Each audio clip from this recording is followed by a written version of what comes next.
তো hey guys, কেমন আছেন সবাই? মল্লিকা পত্রধর একটি লাগে সবাইকে স্বাগত জানাই। আজ হচ্ছে বাবা ধর্মরাজের পুজো। আমি পাশের গ্রামে যাচ্ছি বাবা ধর্মরাজের পুজো দেখতে। আমাদের গ্রামেও নাকি একদিন ধর্মরাজের পুজো হতো, এখন নাকি হয় না। বাপ ঠাকুরদাদের কাছে শোনা যে আমাদের গ্রামেও নাকি এইভাবে খুব ধুমধাম করে জাগ্রত ধর্মরাজের পুজো করা হতো। আর এখানে পাশের গ্রামে আমি যে এসেছি ধর্মরাজের পুজো দেখতে। তো এখানে ছেলে মেয়েরা সব একত্রিত হয়ে গঙ্গার জল আনতে গিয়েছিলো। আমাদের এখানে গঙ্গার জল বলতে উত্থানপুর, সেটা অনেক দূর, অনেকটা রাস্তা। কালকে গিয়েছিল, আজকে জল নিয়ে সব ফিরেছে। তাই বিকালে আমি আমার ছেলেকে নিয়ে জল ঢালা দেখতে এসেছি। এখন যদিও জলটা ঢালবে না, এখন নিয়ে আসা হয়েছে, কিন্তু রাত্রের দিকে যতদূর সম্ভব জলটা ঢালা হয়। আপনাদের সঙ্গে শেয়ার করব, ঠিক জলটা কখন ঢালা হয় আমার ঠিক জানা নেই। আমি এসেছি যখন তখন আমি আপনাদের সঙ্গেও শেয়ার করব জল কখন ঢালা হয়। আর এখানে ভোলে বাবার ভক্তদেরকে জল খাওয়ানো হচ্ছে। একজন পা মুছিয়ে দিচ্ছে, আর অন্য দুই মহিলা ওনারা শরবত এবং মিষ্টি খাওয়াচ্ছে। এটা আমাদের এখানে সব জায়গাতেই আছে, অনেকে করে, যাদের ভক্তি আছে তারা অনেকেই করে এগুলো। বেশ ভালো লাগে। আমারও খুব ইচ্ছে, জানেন, অনেক দিনের ইচ্ছা, বিয়ের আগে থেকেই, যে আমি একবার এইভাবে হেঁটে জল নিয়ে আসবো। কিন্তু কোনো সময় আমার এই ইচ্ছাটা আর পূরণ হয়ে ওঠে না। আমাদের গ্রামেও এরকম জল আনার একটা প্রথা আছে, জল ঢালা হয়, নাম সংকীর্তন, যেটাকে ২৪ প্রহর বলে, ওরকম আমাদের গ্রামেও হয়। তখন এরকম জল আনতে যাওয়া হয়, সবাই যায়, অনেকেই যায়। আমি অনেক দিন থেকে ভাবি যে আমি একবার যাব, তো আমার আর হয়ে ওঠে না। আর এই যে এখানে রাত্রেবেলায় বোলান গান শুরু হয়ে গেছে, আর জলটা কিন্তু এখনও ঢালা হয়নি, নিয়ে এসে রাখা আছে। তো ঠিক সময় মতো হয়তো জলটা ঢালা হবে। আমি শেয়ার করতে থাকছি আপনাদের সঙ্গে, আপনারা দেখতে থাকুন। আর এখানে নানান গ্রাম থেকে ছেলেরাই মেয়ে সেজে, নানা রকম রাজা প্রজা ফকির অনেক কিছু সেজে, যেমন যাত্রাপালা হয়, ঠিক এইখানেও এক ধরনের একটা পালা হচ্ছে। একবার আপনাদের সঙ্গে শেয়ার করি, একটু দেখুন, ভালো লাগবে। ভালো আছো তো? হ্যাঁ বাবা, আমরা ভালো আছি। তা তোরা ভালো আছিস তো? বৌমা, তোমার ঘরের মা বাবা ভালো আছে? মা, হ্যাঁ, আমার বাবা মা তোমাদের মতো তো ভিখিরি নয়। তারা তারা সব সময় নিজেদের কথা চিন্তা করবে, ওনারা ভালো আছে। পাপিয়ার বাবা মা কি তোমাদের মতো বটে? ওর একটু শরীর খারাপ হলে পাঁচটা ডাক্তার এসে হাজির হয়। বেশ বাবা, বৌমাকে বলাটাই আমার অন্যায় হয়েছে। শিক্ষিত বোনের সঙ্গে কথা বলতে গেলে একটু ভেবে চিন্তে বলতে হয়, বুঝলে? বেশ, পাপিয়াকে রেখে আমি কলকাতায় যাচ্ছি। পাপিয়ার যেন কোনো রকম অসুবিধা না হয়, তাহলে ফলটা ভালো হবে না। বেশ বাবা, পাপিয়ার কোনো অসুবিধা হবে না। হ্যাঁ বাবা, আমাদের বৌমায়ের কোনো অসুবিধা হবে না রে বাবা। শোনো পুরোপুরি, শোনো পুরোপুরি, আমি কলকাতার বড় ব্যবসাদারের মেয়ে। তোমরা তোমরা আমার চাকরের মতো সেবা করবে।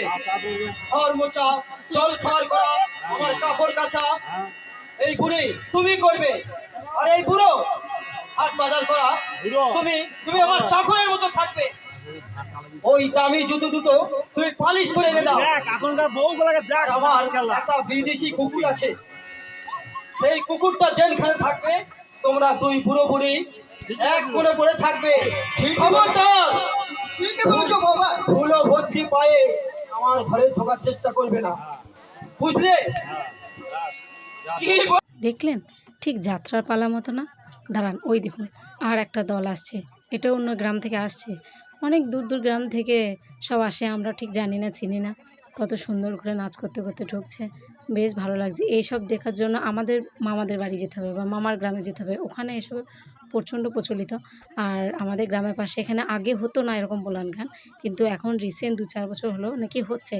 আর এখানকার ধর্মরাজের পুজো আমি এই বছর প্রথমেই দেখছি, তার কারণ প্রতি বছর আমি মামার বাড়িই চলে যাই।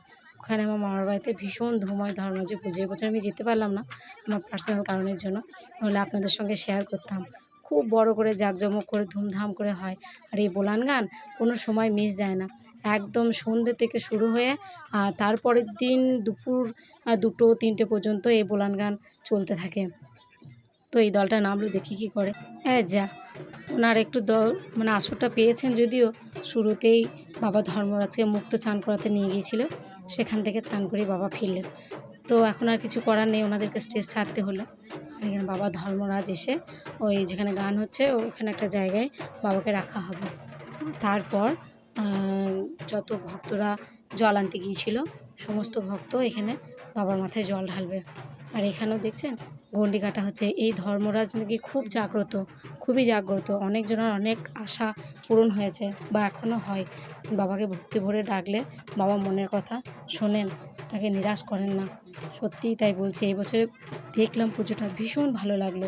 ছোটো থেকেই মামার বাড়িতে পুজো দেখে আসছি, এই গ্রামে পুজো আমি কোনো সময় দেখিনি। এবারে দেখলাম, খুব ভালো লাগলো পুজোটা আমার দেখে। আর ওই দেখুন, বললাম না সমস্ত ভক্তরাই বাবা ধর্মরাজের মাথায় জল ঢালবে। তো এখন জল ঢালা চলছে। তো মোটামুটি 1.5-2 ঘন্টা লাগবে মনে হয় জল ঢালতে। তো যারা নেমেছিলেন আসরে গান গাইতে ওনারা চলে গেলেন। তার কারণ হচ্ছে অনেকক্ষণ দাঁড়িয়ে থাকতে হচ্ছে। ওনারা অন্য কোথাও গিয়ে আবার আসর করবেন। কারণ এখানে দাঁড়িয়ে থাকলে ওনাদের নাকি লস হবে। 4,500-5 হাজার টাকা দিয়ে নাকি গাড়ি ভাড়া করে এসছেন। এখানে দাঁড়িয়ে থাকলে যতক্ষণ দাঁড়িয়ে থাকবে ততক্ষণ অন্য গ্রামে হয়তো গান গাইতে পারবেন বা অন্য গ্রামে গান গাইতে গেলেও ওনারা কিছু টাকা পাবেন। ওই জন্য ওনারা চলে গেলেন, আর অপেক্ষা করলেন না। আর এই যে এখানে আবার চলে এসেছে আর একটা নতুন দল, এই গান শুরু হয়েছে। তো এনারা সবাই সেজেছেন মহিলা, মহিলা বলতে সেজেছেন কি হিজড়া।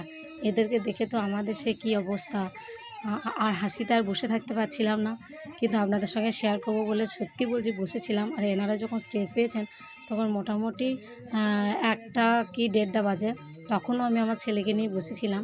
আর এই ভিডিওটা করার কারণ হচ্ছে আমার এক বান্ধবী আমাকে ভীষণভাবে রিকোয়েস্ট করেছে যে বোলান গান কি সেটা আমি দেখতে চাই। তো তার জন্যই আমার এই ভিডিওটা বেশি করে স্পেশাল করে বানানো। আপনাদের জন্যও ঠিকই, কিন্তু ও আমাকে কমেন্ট করেছে তাই আমি ভিডিওটা বানালাম। আর আমারও বেশ ভালো লাগছে। আর এখানে কত সুন্দর নাচ করছে দেখছেন। এই হচ্ছে বোলান গান। মানে যে কোনো দলে যে কোনোভাবে যে যেমন সাজতে পারে, যেমন আমাদের যাত্রাপালা হয় ঠিক সেই ধরনেরই একটা যাত্রাপালা। তো এনারা সেজেছেন সবাই হিজড়ে। যে যেখান থেকে পাচ্ছে সেখান থেকে তার ছেলেগুলোকে ছিনিয়ে নিয়ে চলে আসছে। আমার ছেলেও কিন্তু বাদ যায়নি। আমার ছেলের সে এক কাণ্ড, বাপরে বাপ! আমি কিন্তু ভিডিওটা আপনাদেরকে দিয়েছি। আর ওখানে যে একজন নাচ করছে ও আমাদের মোটামুটি পরিচিত। তো সেই জন্য আমার ছেলেকে নিয়ে গিয়েছিলো ওখানে। আর এই ছেলেগুলো সেরকম কাঁদেনি, বেশ মজাই পাচ্ছিল, দুলতে পেয়েছে ওদের আর কি। কী সুন্দর মজা করেই বসেছিল সব। আর কী সুন্দর নাচাচ্ছিল। আর ওনাদের ছেলে মেয়েগুলোকে টেনে টেনে নিয়ে যাওয়ার কারণ হচ্ছে যে ছেলেগুলোকে তুলে নিয়ে আসছে তাদেরকে তাদের মাদের কাছে গিয়ে 5 টাকা, 10 টাকা, 20 টাকা, 50 টাকা যার যেমন ইচ্ছে সে সেরকম দিচ্ছে। এটাই হচ্ছে ওনাদের একটা বেশ আনন্দের জায়গা। দেখছেন সবাই হিজড়ে সেজে মানেই সব ছেলেগুলোকে তুলে তুলে নিয়ে আসছে। আর ওই দেখুন আমার ছেলেকে নিয়ে গিয়েছে, আমার ছেলে সে নাছোড়বান্দা, কোনো মতেই থাকবে না। আমি তো আর বসে থাকতে পারলাম না, ও থাকবে না তো থাকবে না, ও এমনই পরিচিত কারোর কাছে যেতে চায় না। তো ওনারা এভাবে মহিলা সেজেছেন, ওনাদেরকে দেখে তো খুব ভয় পেয়ে গেছে। যাই ওকে একবার নিয়ে আসি, দাঁড়া নিয়ে এলাম, এবার 10টা টাকা দিয়ে আসি। হিজড়েতে নাচিয়েছে বলে কথা, মুখের ওপর বলে দিল নাচিয়ে দিয়ে গেলাম, পাওনাটা কিন্তু দিতে হবে। তো কী আর করার, দিতে যখন হবে তখন দিয়েই আসি। তো এই যে আমি ওনাকে 10টা টাকা উপহার দিলাম। উনি আমাদের সম্পর্কের মেসোমশাই হচ্ছেন। তো বেশ ভালো লাগলো, খুব হাসলাম, মজা করলাম। তবে প্রথম যে দলটায় করেছিলেন মানে একটা সুন্দর পালা করেছিলেন, রাজা হরিশ্চন্দ্রের পালাও এখানে করা হয়। কিন্তু ওনারা এখনকার দিনকালে যে সময় চলছে, যে নতুন বউ এসে বাড়িতে কী করছে না করছে সেই ঘটনাটা ওনারা তুলে ধরেছিলেন। খুব ভালো লেগেছে, বেশ ভালো লেগেছে, মনে হচ্ছিলো যেন সিনেমা দেখছিলাম। আর ওই যে ওনার মজা দেখছেন, উনি এদিক ওদিক সেদিক করে ওই যে কোনো ছেলে মেয়ের কাছ থেকে ওরকম করে নাচ দেখাচ্ছে আর 10 টাকা করে নিয়ে আসছে। তো চলুন আমার ব্লগটা যে এই পর্যন্ত, ফিরে আসছি পরবর্তী একটা